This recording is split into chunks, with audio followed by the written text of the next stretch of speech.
Then you touch again. You have to upload the last part. Let me just turn this around so you people know. See that sign which says no bullshit allowed? That's all I'm doing is like looking at that sign. And like it is a sign. All right, let's take another question. This is from DomerLimpson. Hey Josh, Misfit Love is my favorite song. The shift to the outro is one of my favorite moments in your discography. Can you please talk more about how the song was written?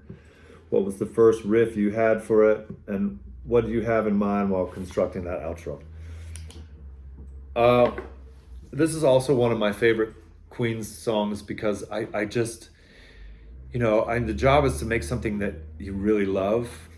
And then if you really love it, and then the chances of you loving it are so much are better, and this was a song that a lot of it was written by the boys at the time. It was so that's Troy and Yo-Yo, who's Joey C, and they kind of had the core of the main body of the song, and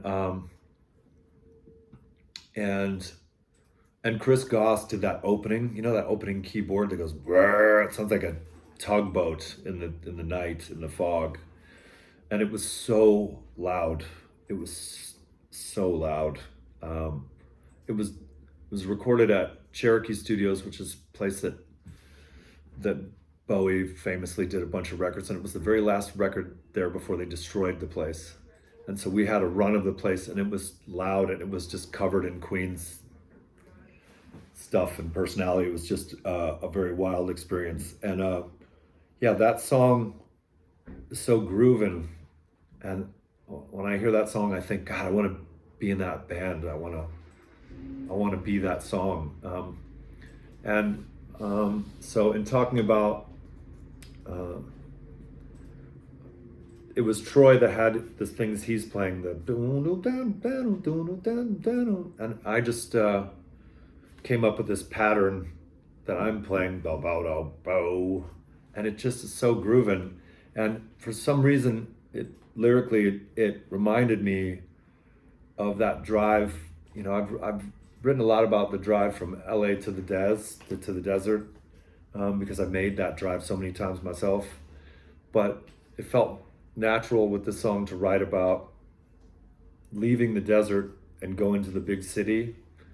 As a naive person, I took a ride with Jesse Hughes kind of one of the first times he came to Los Angeles when we were gonna make the Eagles of Death Metal record, and it was a good experience to watch his naive face. It's the same journey I took, where you, in your own way, you're maybe something in your small town, and you kind of go to the big city thinking, wait till they get a load of me. I'm gonna take this town on, and I'm gonna make my mark here, but really kind of maybe get chewed up by the city,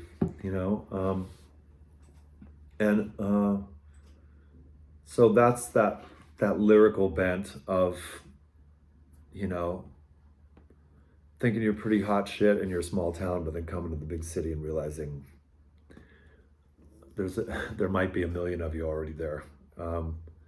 The ending just came together.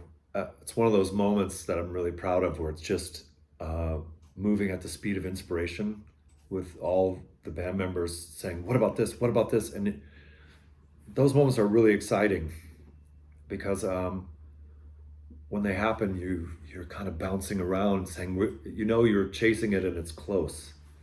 And I love that ending too. I really, really, really love playing that song still. It gives me the same feeling every time. It's interesting playing stuff like that live, that the feeling never changes. It's almost like a Jolly Rancher or a goddamn lollipop.